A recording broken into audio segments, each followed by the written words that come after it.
Good morning students. आप सब अपने अपने घरों में प्रसन्न होंगे। तो 7वीं कक्षा के विद्यार्थियों, हम पढ़ रहे हैं बाल महाभारत कथा। आप आचार्य दीपक के साथ विवेकानंद गुरुकुल फतेहाबाद यूट्यूब चैनल देख रहे हैं और आप अपने मित्रों को भी इस वीडियो को, इस लिंक को शेयर करें ताकि वो भी लाभान्वित हो सकें। तो प्यारे विद्यार्थियों, आज हम कर रहे हैं बाल महाभारत कथा का पहला पाठ, महाभारत कथा। संक्षेप में, छोटे रूप में आपको महाभारत कथा है क्या, एक परिचय, महाभारत कथा क्या है तो बताता हूँ। थोड़ा सुनिए ध्यान से।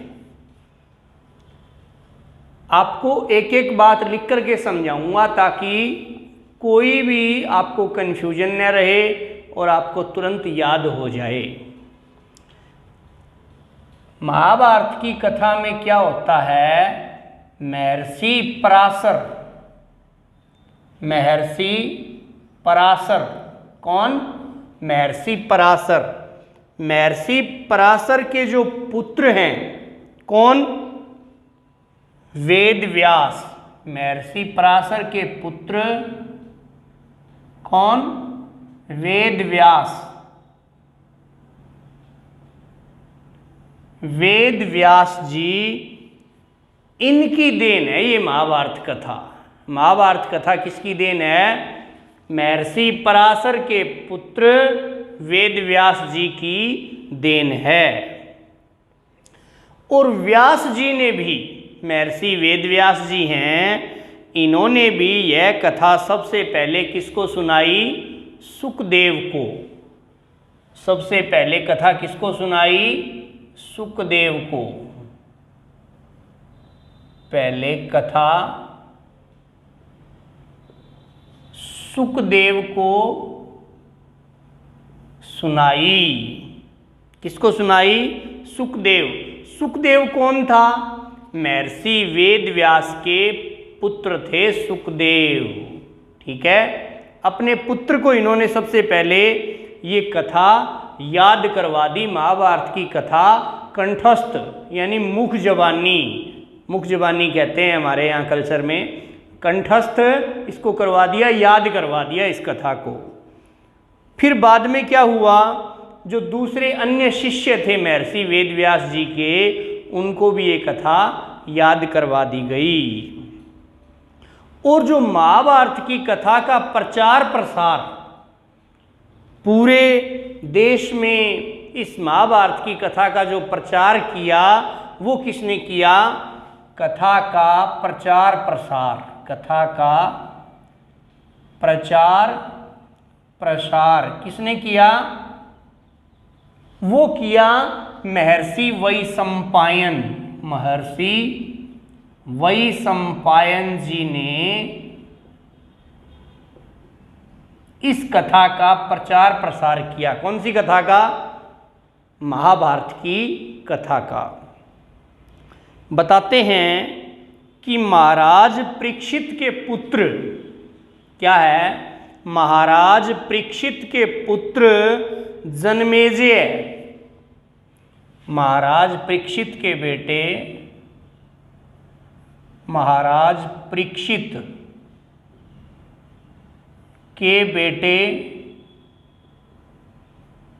जन्मेजय, जन्मेजय, क्या नाम था महर्षि परीक्षित के बेटे का? जन्मेजय। और परीक्षित कौन था? परीक्षित जो पांडु थे, युधिष्ठिर आदि थे, उनका पोता था। क्या था? पोता। पोता मतलब है बेटे का बेटा, पोता था। तो महाराज परीक्षित के बेटे जन्मेजय ने एक यज्ञ किया। जन्मेजय ने क्या किया? यज्ञ किया, एक बहुत बड़ा यज्ञ किया था।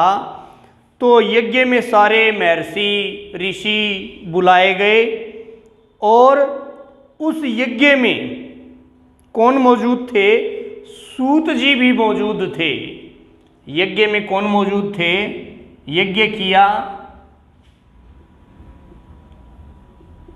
यज्ञ में सूत जी भी मौजूद थे। कौन मौजूद थे? सूत जी, ऋषि थे, वो भी मौजूद थे। और सूत जी ने क्या कहा कि समस्त ऋषियों को बुला लिया, समस्त ऋषियों की सभा बुलाई और सभा बुला करके सभा का जो अध्यक्ष बनाया, सभा बुलाई किसने? सूत जी ने सभा बुलाई और सभा की अध्यक्षता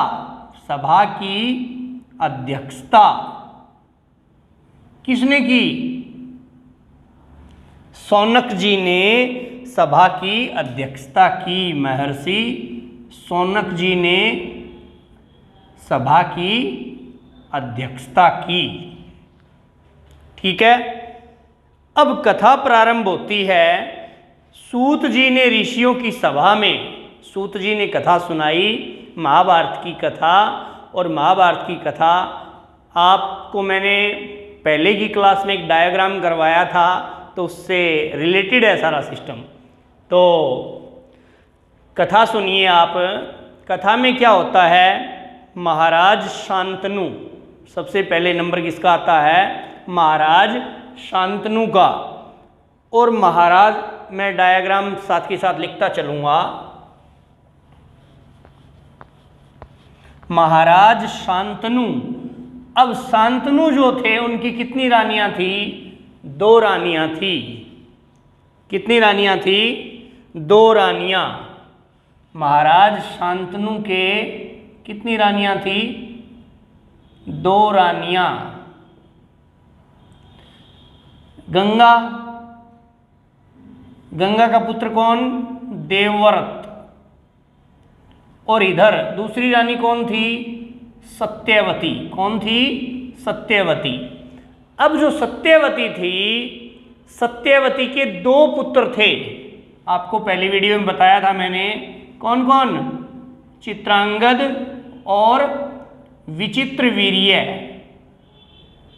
चित्रांगद और विचित्रवीर्य। चित्रांगद था जो बड़ा बेटा था। चित्रांगद क्या था? बड़ा बेटा था। चित्रांगद को राजगद्दी पर बैठाया गया बड़ा बेटा होने के नाते। तो चित्रांगद को जब राजगद्दी पर बैठाया गया तो क्या होता है? चित्रांगद की अकाल मृत्यु हो जाती है। अकाल मृत्यु हो जाती है। तो उसके बाद में किसको गद्दी पर बैठाया जाता है? विचित्रवीर्य को। चित्रांगद की मृत्यु के बाद विचित्रवीर्य को गद्दी पर बैठा दिया जाता है। ठीक है, अब क्या होता है? विचित्रवीर्य के कितनी पत्नियां हैं? 2 पत्नी। कितनी पत्नी? 2 पत्नी। कौन कौन?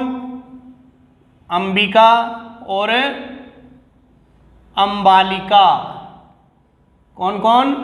अंबिका और अंबालिका। तो अंबिका के कौन पैदा होता है?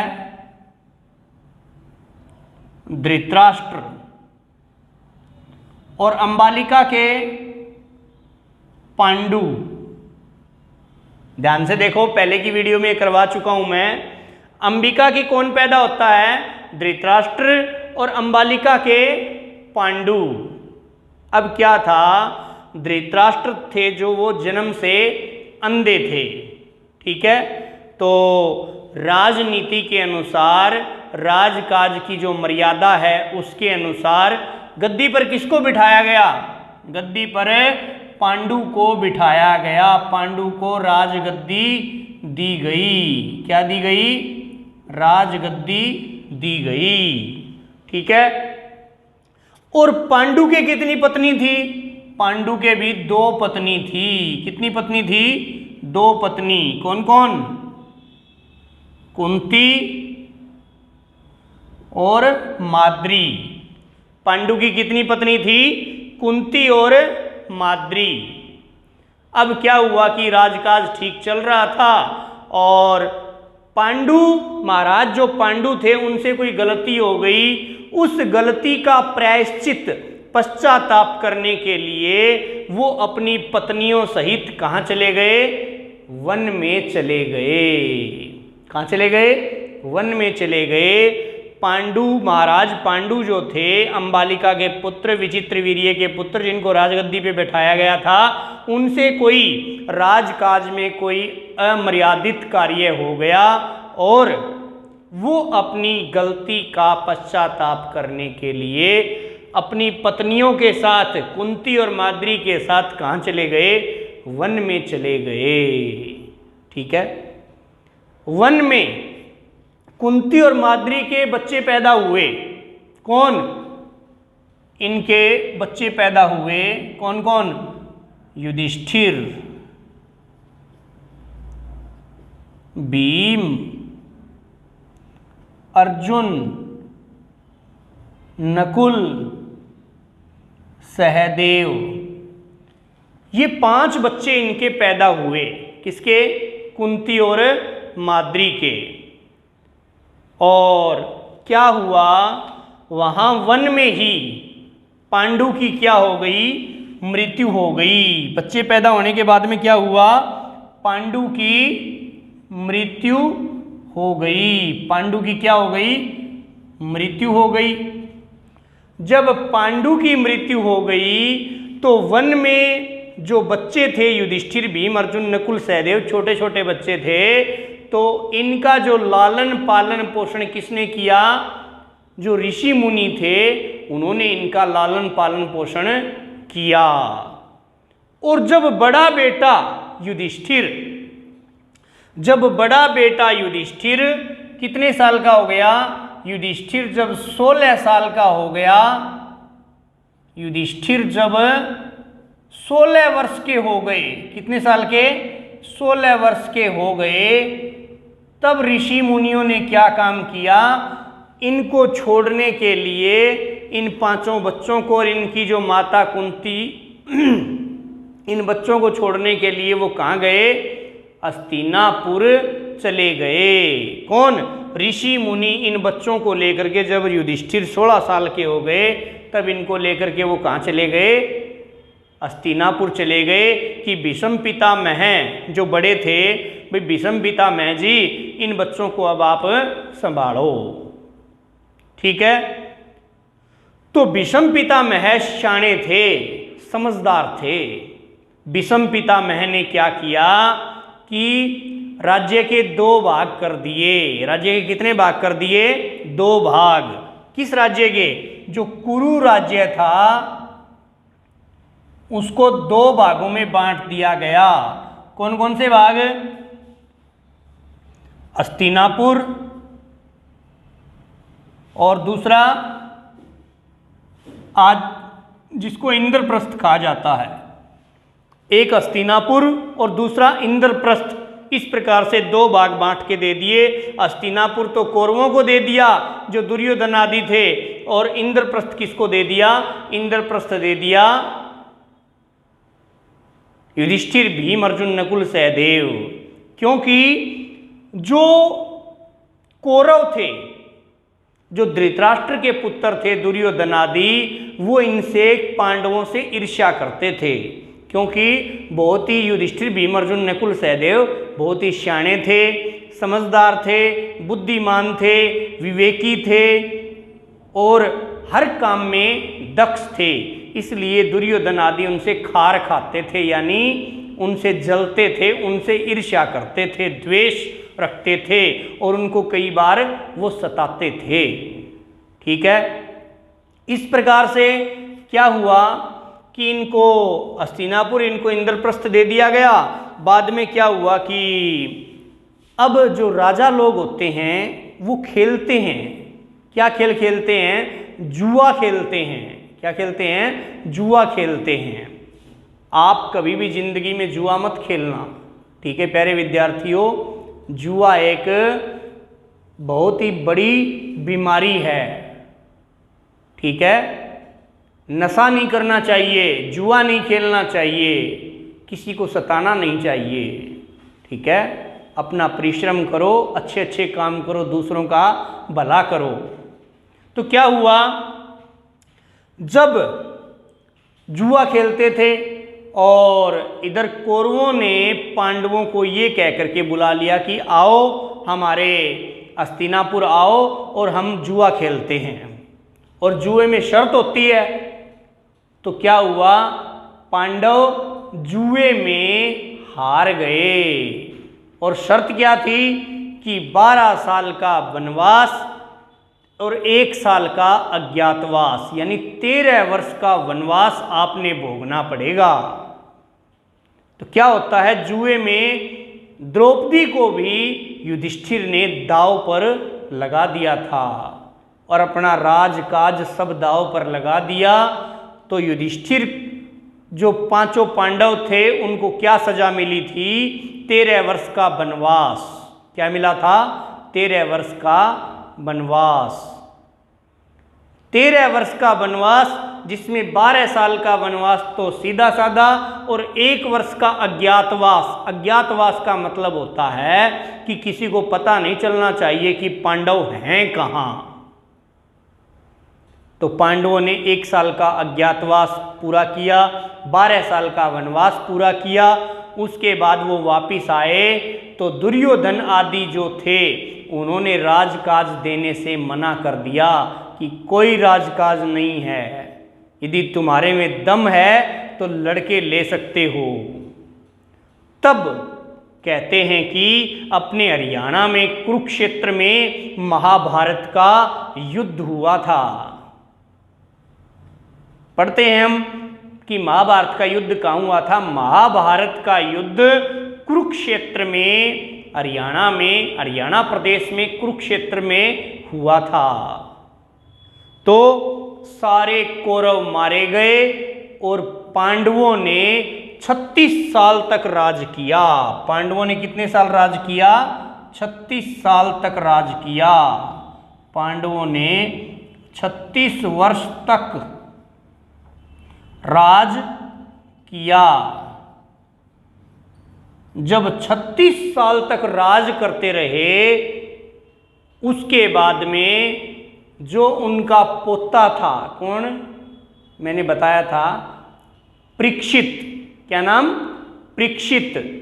परीक्षित को अपना राजकाज सौंप करके और 5 पांडव द्रौपदी के साथ हिमालय पर्वत पर संन्यास ग्रहण करके चले गए, तपस्या करने चले गए। ठीक है, तो इस प्रकार से ये अपनी महाभारत कथा है। एक बार दोबारा मोटा मोटा बता देता हूँ आपको कि महर्षि पराशर के पुत्र वेदव्यास जी, और वेदव्यास जी क्या हैं, इस कथा के निर्माता हैं। ठीक है, महाभारत की कथा किसकी देन है, महर्षि वेदव्यास जी की। और महर्षि वेदव्यास जी ने सबसे पहले कथा किसको याद करवाई, अपने बेटे सुखदेव जी को, और फिर बाद में अन्य जो दूसरे शिष्य थे उनको कथा याद करवाई। और कथा का इस धरती पर जो प्रचार प्रसार किया वो महर्षि वैशंपायन ने किया। और बताते हैं कि महाराज परीक्षित के पुत्र जन्मेजय ने एक यज्ञ किया था, और उस यज्ञ में सूत जी भी थे, और सूत जी ने एक ऋषियों की सभा बुलाई। ऋषियों की सभा बुलाने के बाद में जो सभा के जो अध्यक्ष थे वो महर्षि शौनक जी थे, और वहाँ महाभारत की कथा प्रारंभ होती है। महाभारत की कथा प्रारंभ होती है तो महाराज शांतनु का नाम आता है, और शांतनु के 2 पत्नी गंगा और सत्यवती। गंगा का पुत्र देवव्रत जिसका नाम भीष्म पितामह पड़ा, और सत्यवती के 2 पुत्र चित्रांगद और विचित्रवीर्य। चित्रांगद को राजगद्दी पर बैठाया गया बड़ा बेटा होने के नाते, लेकिन चित्रांगद की अकाल मृत्यु हो गई। उसके बाद विचित्रवीर्य की 2 पत्नियां, अंबिका के धृतराष्ट्र, अंबालिका के पांडु को राजगद्दी दे दी गई। पांडु को राजगद्दी देने के बाद में पांडु के कितनी पत्नियां थी, 2, कुंती और माद्री। अब पांडु से कोई राजकाज में ऐसी कोई गलती हो गई जिस गलती का प्रायश्चित पश्चाताप करने के लिए पांडु पत्नियों सहित वन में चले गए। वन में जाने के बाद में पांडु की जो 2 पत्नी थी कुंती और माद्री, उनके 5 संतान पैदा हुई, युधिष्ठिर, भीम, अर्जुन, नकुल, सहदेव। पांडु की भी वहाँ मृत्यु हो गई वन में, और उन बच्चों को किसने पाला? ऋषि मुनियों ने पाला। ऋषि मुनियों ने उनका पालन पोषण किया, उनको पढ़ाया लिखाया, उनको कुछ और शस्त्र शास्त्र की विद्या भी सिखाई। उसके बाद क्या हुआ, जब 16 साल के युधिष्ठिर हो गए तब उन बच्चों को लेकर के वो भीष्म पितामह को सौंप करके चले गए। कौन? ऋषि मुनि। उसके बाद भीष्म पितामह जी शाणे थे, उन्होंने क्या किया, राज्य का बंटवारा कर दिया कि हस्तिनापुर में कौरव रह जाएंगे और इंद्रप्रस्थ में पांडव रह जाएंगे। इस प्रकार से राजकाज ठीक चलता रहा और कुटिल नीति थी कौरवों की। कौरव उनसे जलते थे तो एक दिन जुए के लिए आमंत्रित कर लिया युधिष्ठिर आदि को, और पांडवों को आमंत्रित करके जुए में हरा दिया, और 13 वर्ष के वनवास की उनको क्या मिली? सजा मिली। यानी शर्त हार गए तो 13 साल वनवास भोगना पड़ा। 12 साल वनवास और 1 साल अज्ञातवास। 13 वर्ष का जब वनवास काट करके पांडु वापिस आए तो कौरवों ने राज्य देने से मना कर दिया कि कोई राजकाज आपको नहीं मिलेगा, यदि दम है तो युद्ध करो और राज ले लो। इस प्रकार से अपने हरियाणा प्रदेश में कुरुक्षेत्र भूमि पर महाभारत का युद्ध हुआ और युद्ध में सभी कौरव मारे गए। उसके बाद क्या हुआ? सभी कौरव मारे गए और पांडवों का राज सारी जगह पांडवों का राज हो गया। हस्तिनापुर, इंद्रप्रस्थ सब पांडवों के अधीन हो गया, और पांडवों ने 36 साल तक राजकाज बड़े बढ़िया तरीके से किया, और उसके बाद अपने पोते परीक्षित को राजकाज सौंप करके पांडव द्रौपदी के साथ वन में चले गए और तपस्या करने लगे। इस प्रकार से आपकी ये महाभारत कथा पहला पाठ हमने पढ़ा। बच्चों को इस समझ में नहीं आई हो बात तो आप मेरे को कमेंट्स बॉक्स में ज़रूर बताना। आप वीडियो को लाइक भी करना, शेयर भी करना, ताकि दूसरे विद्यार्थी भी इस वीडियो को सुन सकें और उनको फ़ायदा हो सके। ठीक है, तो प्यारे विद्यार्थियों, आप सदैव खुश रहो, आप प्रसन्न रहो, यही मेरी शुभकामनाएं हैं। और आज के लिए इतना ही। दीपक आचार्य से आप जुड़े रहिए। जय हिंदी, जय भारत।